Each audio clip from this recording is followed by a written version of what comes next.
Sunod-sunod na nga ang pagtatanghal nga nito ni Jennie. Bagamat hindi nga naging madali ang pagbabalik nga nito ni Jennie bilang solo artist nga. Dahil hindi naman nga basta-basta nawawala ang issue nga niya sa mga sambayanan na isa nga siyang halari. Subalit gayon pa man ay naglakas ng loob itong si Jennie na magsimula nga muli dahil todo suporta naman nga si Minchi sa kanya. Dahil ito nga ang pinapangarap ni Minchi nung kabataan nga niya na maging solo artist. Ngayon, ginagampanan na nga ni Jennie ito. Subalit nga sa unang pagtatanghal nga muli nito ni Jennie ay hindi nga naging madali dahil hindi nga nagustuhan ng sambayanan na makita nga siya muli.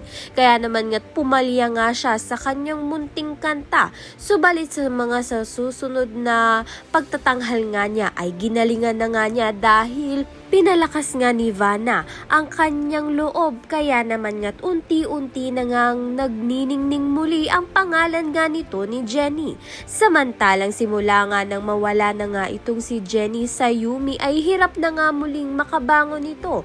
Sinusubukan naman nga ni Mega na gampanan ng pagiging leader nga, subalit pumapalya nga siya.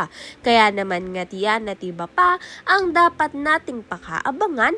Maraming salamat sa iyong panunood.